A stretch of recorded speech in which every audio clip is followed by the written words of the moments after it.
Welcome to Define Play, where I interview fascinating people to find out what play means to them. My name is Michael, and today I'm in Oregon at the Oregon Outdoor Education Center, where there is something happening called Camp Rewind. This is a new summer camp specifically designed for grown-ups to encounter nature and reconnect with play and community, and to do so in a really inclusive and safe space. So it's been an awesome time getting out here among all these trees and the fresh air, and I had a chance to talk to my few other fellow campers, if you will, about their own definitions of play. So this will be a little bit different than our normal episodes in that it's a bunch of short conversations stitched together. Hopefully at least one of these will offer some inspiration to you. So let's go ahead and get into it. Thanks for checking it out.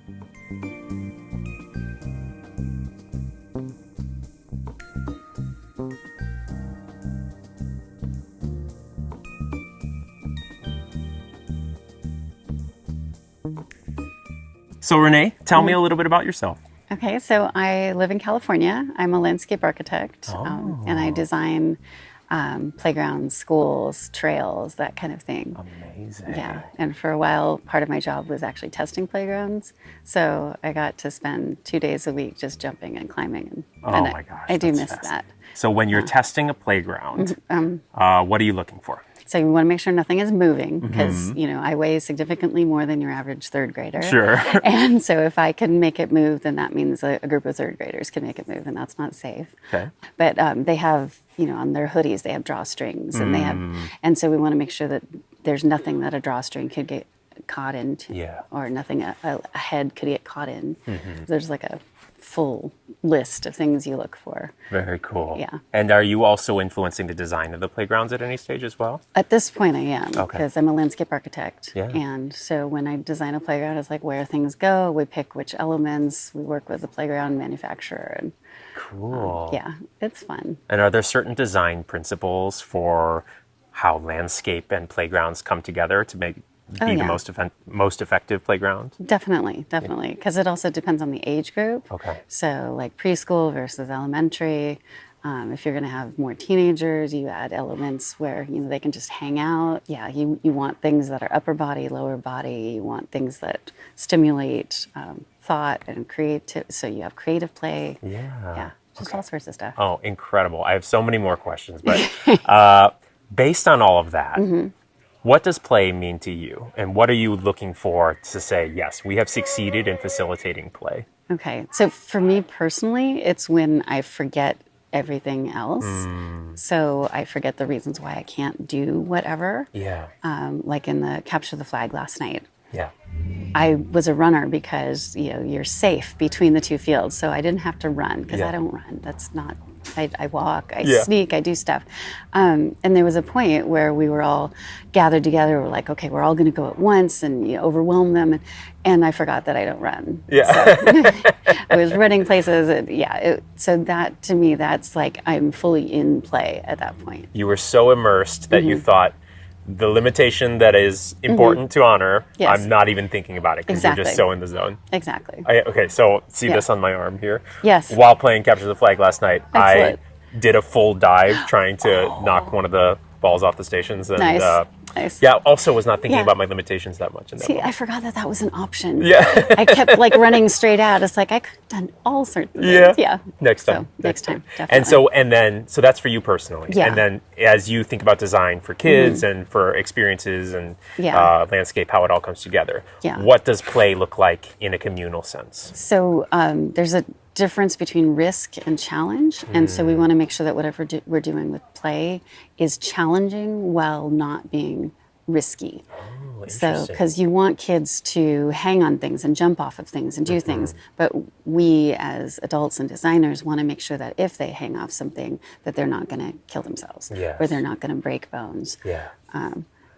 So it's the difference between risk and challenge. And so we're trying to create challenge. Yeah, just the right amount of challenge is really energizing and motivating for play. And you need a bit of resistance to make it feel like you're accomplishing something and that motivates you. Very cool. Oh, that's so amazing. Yeah. Well, thank you, Renee, for sharing your perspective. Thank you for asking. Of course. Cool. Thanks. So thank you, Josh. Tell me a little bit about yourself. Well, I am 48 years old. I am not divorced, and I live in a van. No. By the river? No. I'm a middle-aged dad and husband, and now flower farmer. Amazing. And how did you get into flower farming? It was a backyard beautification project that morphed into a hobby that got out of control. And then it got to the point where we were like, maybe we could make a business out of this. And we moved, and I applied for a bunch of jobs in my field, didn't get any of them. And so it seemed like a good time to take a risk and try something new. Very cool. Yeah. What does like the creativity in running that business, how does that look? And does playfulness ever show up in the work that you do? It's definitely like an art, I think. Like we see the whole point of it, the entire point of it, to create like an appreciation for beauty. That started for ourselves. That was the whole point.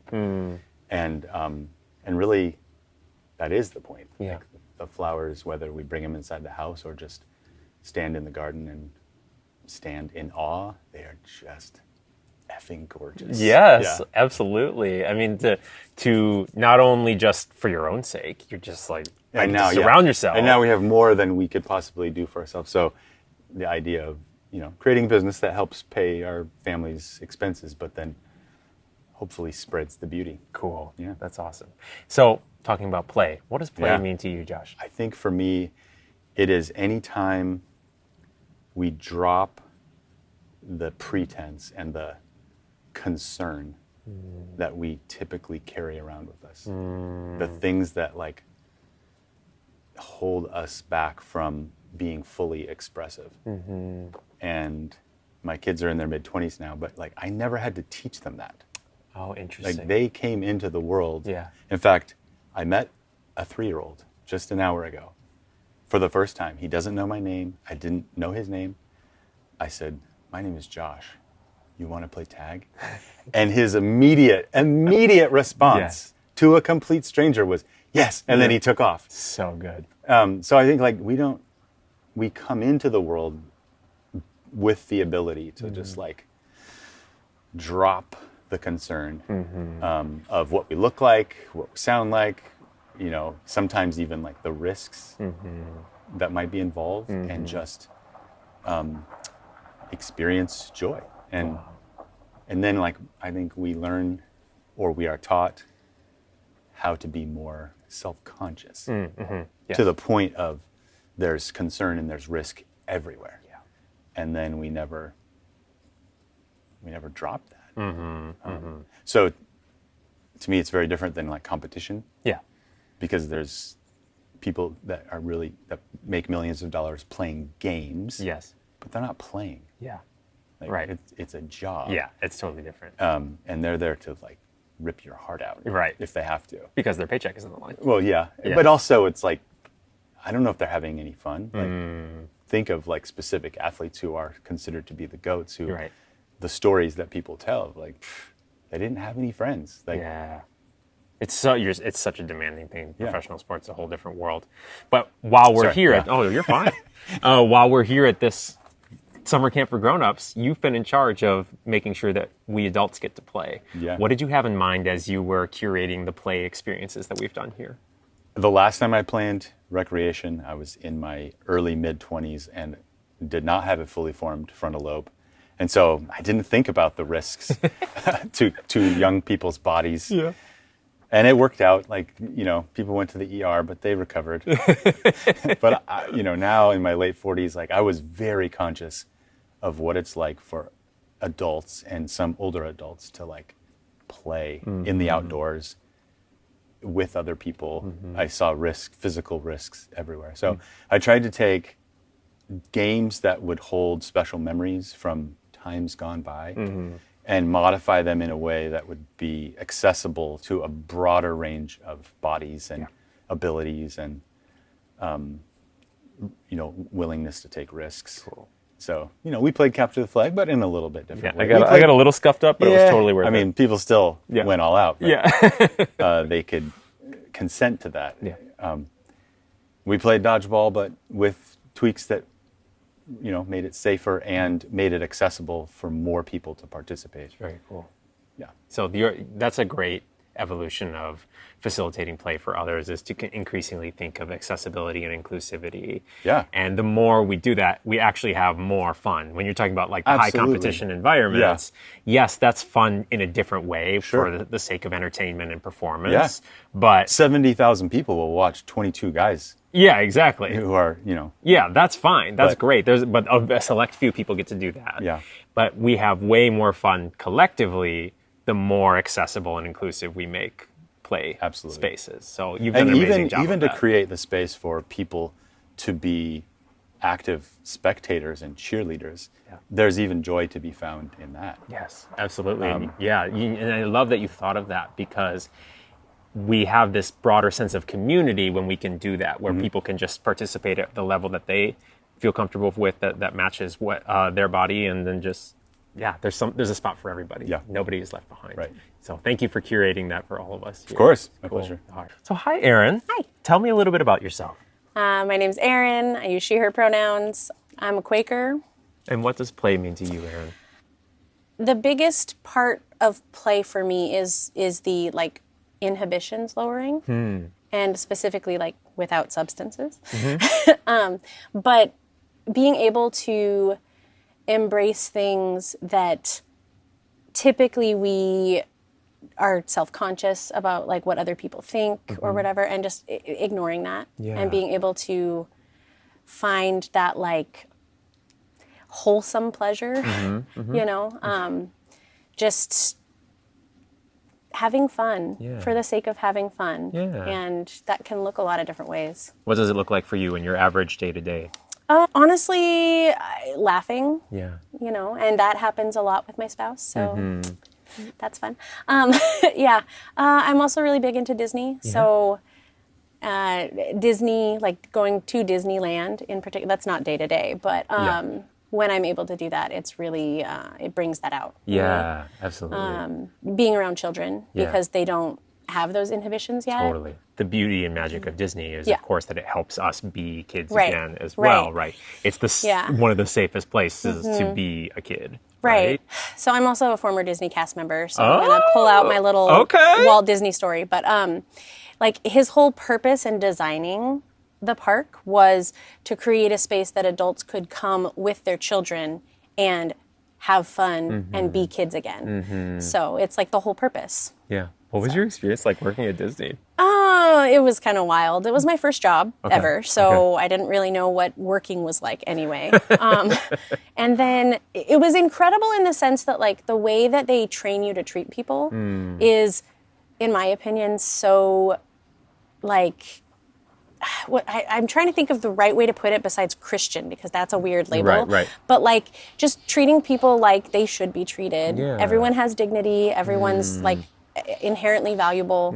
And so, you know, people show up and you treat them like they're special because they are. And just also like the atmosphere, like it's everyone's responsibility to keep the park clean. Yeah, So if you walk by a piece of garbage as a cast member, you scoop that up. Yeah. And you literally scoop it because you're not allowed to bend over. Okay. Yeah. Amazing. Yeah. But it was also kind of weird, I think, because I was very sheltered as a kid. Okay. And so there were some things that like working in a workplace with so many people, and then like diversity of age, diversity of like worldview and background and all of that. And I was not like inappropriately exposed to things, but just exposed to things that made me incredibly uncomfortable. And like now I would be like, oh yeah, that's my jam. But like at that point, Sure. it was like, I don't know about this.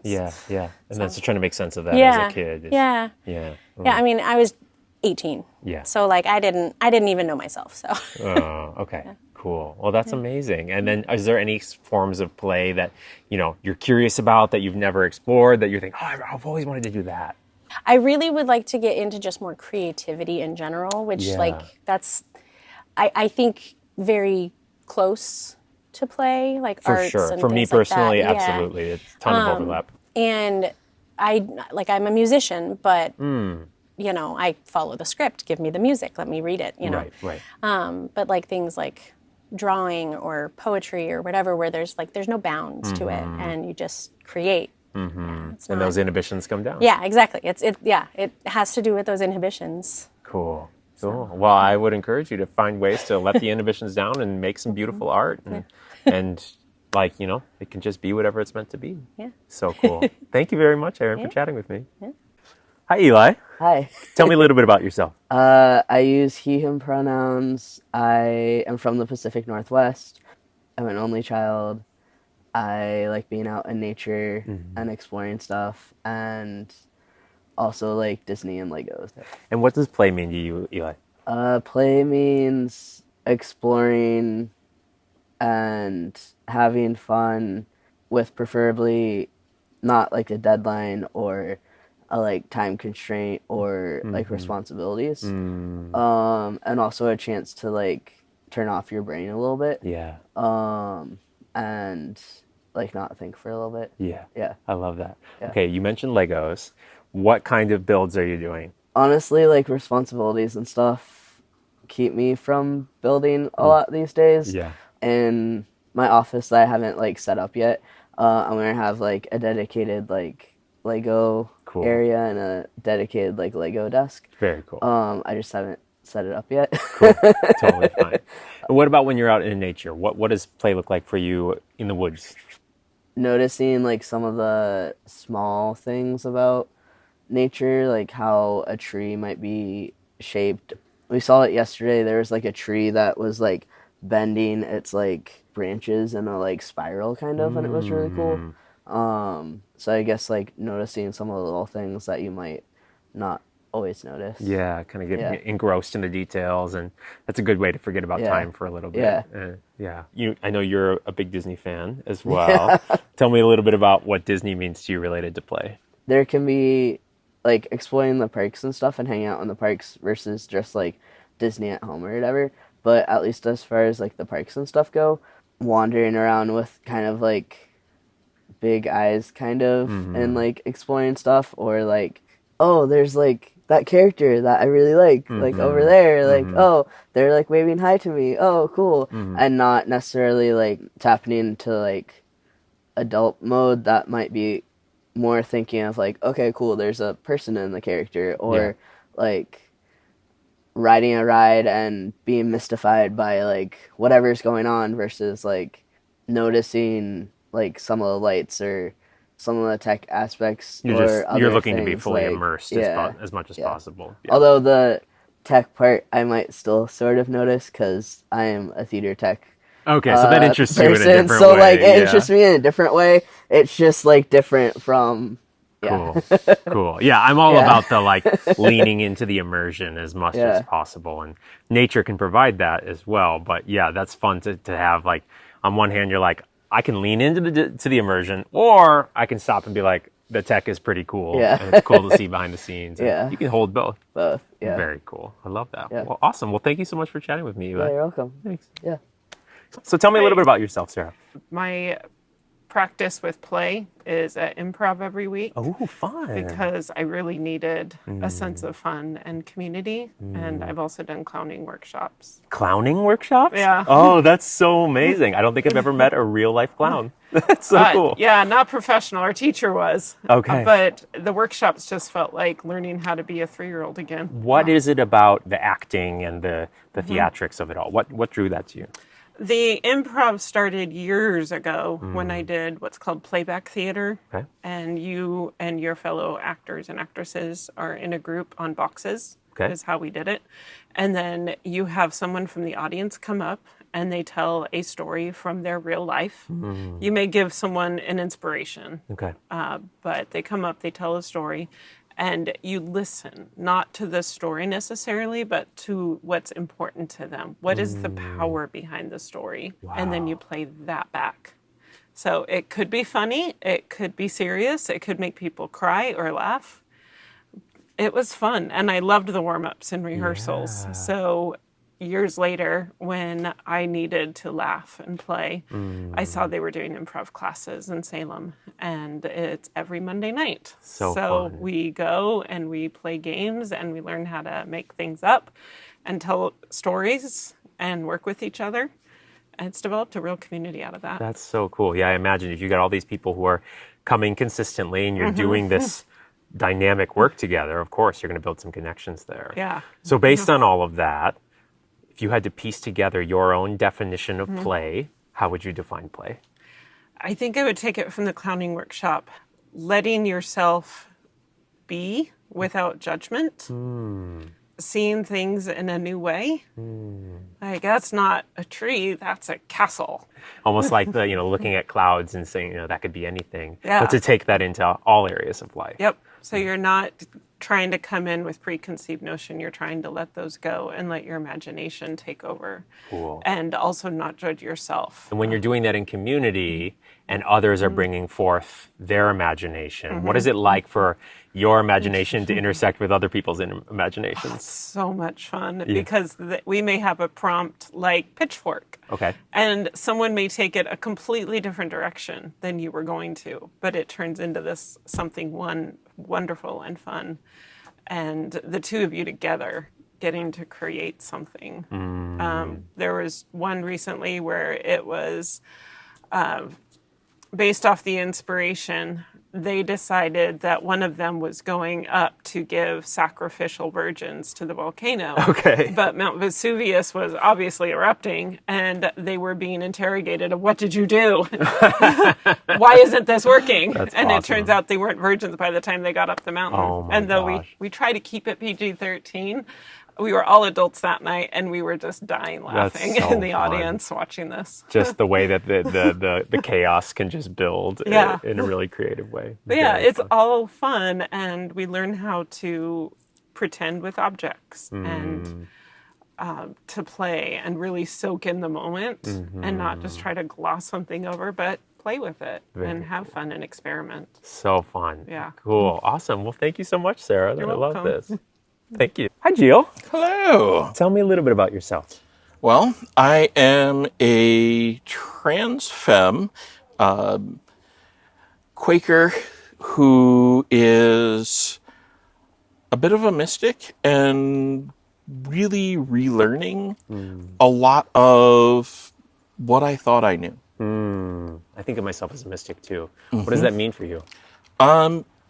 That means that I believe that everybody has the possibility for connection to the divine, however we name that, however we conceive of that, we all have that possibility of connection. And if we sit and wait, it will happen Yeah. I love in its own time, but it will happen. So what are your thoughts on play? If you had to define play in the dictionary, what would you put? Play is fun exploration. Okay. And it's fun exploration of just about anything. It could be exploration of emotion. It could be exploration of math concepts. It could be exploration of how to build relationships or how to figure out a problem. In a lot of ways, I see play as joyful experimentation. And if you were to break down exploration even further, what is at the heart of exploration? Wonder. Wonder. I wonder how this works. I wonder if I can find this.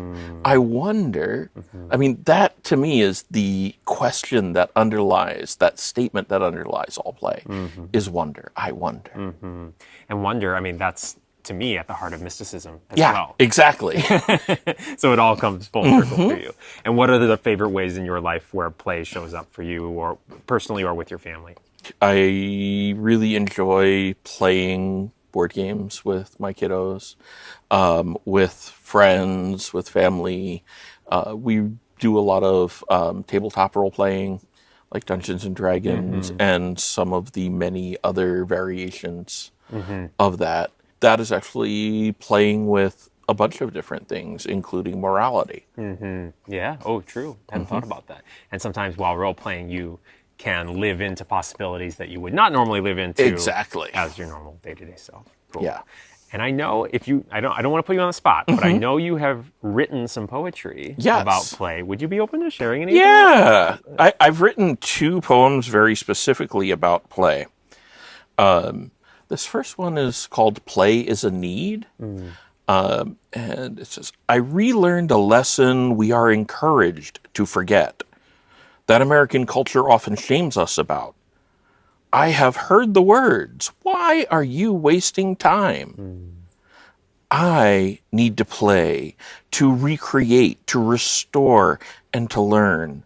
Playing a game with words, with dice, cards, with pencil and paper, with scores or goals, playing with children, with friends, teaches me to relax, to open my mind and deepen connection to those with whom I play and to myself, to that part of me that finds joy in solving a puzzle, devising a strategy, and taking risks without dire consequences dangling over my head.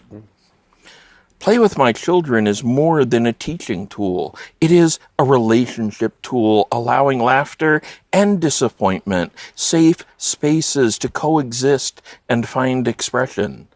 It is in play that we learn how to fail well, and in play that we learn the ways we can adjust and adapt to adverse circumstances when the dice fall against us or the hand we are dealt falls short. In truth, I have found that I didn't learn to play. I play to learn. But most importantly, I learn to find grace, joy, and laughter in small victories, and patience to persevere in small defeats. Play is a very human need in which we learn the limits and possibilities of this beautiful, fragile thing we call living. Thank you so much for sharing that. Yeah. How long did you write that? That one was about 4 years ago. Okay. I wrote that one. We were just coming out of the pandemic, and we were in that space where, you know, my kids had been separated from their peers for the most part for a long time. Like, school was just boxes on a screen. Coming out of that, we were stumbling back into like social contact with people. Yeah. And it was definitely a stumbling and how do we do this again? And it really was in play that like both my kids and I and my partner found our way back into fun human contact. Wow, thank you. Okay, my last question for you is there anything as your experience and identity as a trans person that speaks uniquely to play and playfulness? Yeah. So my now 12-year-old came out to us about 3 years ago. And they said, I don't think I'm really female. Like, this doesn't feel like who I am. And they were seeking permission to play with gender. And we supported them in that. You know, we, let them pick whatever clothes they were going to wear. We, talked with physicians and endocrinologists and all of that to find out, okay, what is the best option so that our kiddo has the time and space to play with gender and discern what fits. And so for me as a trans person, back then I was not out. And what I wasn't out to myself, I found myself jealous of my kids' ability and support in playing with gender. And so I talked to a therapist. Because that's a big one. It's a good thing to do. Yeah. I wanted to unpack what it was and realized that I was still seeking permission to play with like those formational identity pieces like gender. Wow. So it's so powerful, an unexpected way of, we think we're there to teach and shape our kids, and sometimes their courage shapes is us. what shapes us. But that also speaks to you. They had the courage to do that because you gave them that supportive system and Yeah. helps them see, hey, gender is just a social construct anyway. Yep. Go ahead and play. Have fun with it. Yeah. But it was interesting that at that point, I could give my kid that permission, but I didn't have that for myself. Well, I'm so glad that you have found that now. Me too. I think you're probably living your best life now. Oh, yeah. Yeah. And it's a fullness in life. You know, it's by creating the space for me to play with these things that I had been raised with the idea that these were immutable characteristics that cannot be changed. Right. Well, guess what? Surprise. And in some ways, it wasn't a change. It was discovering what has always been there. Yeah.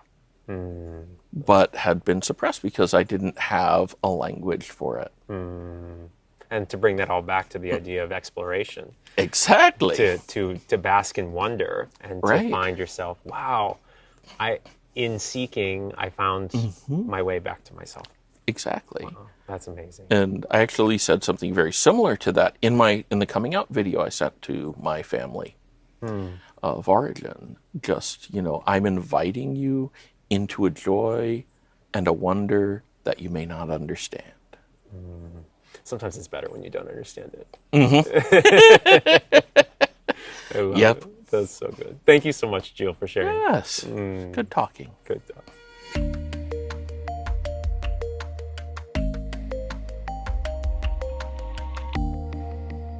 Thanks for checking these conversations out. Thanks to everybody who spoke with me here and for the amazing folks who have put on Summer Camp Rewind. It's really been a gift to be out here, out in the woods with everybody. So you can learn more about Summer Camp Rewind on Instagram. Follow them at Summer Camp Rewind. You can learn more about our show at defineplay.com.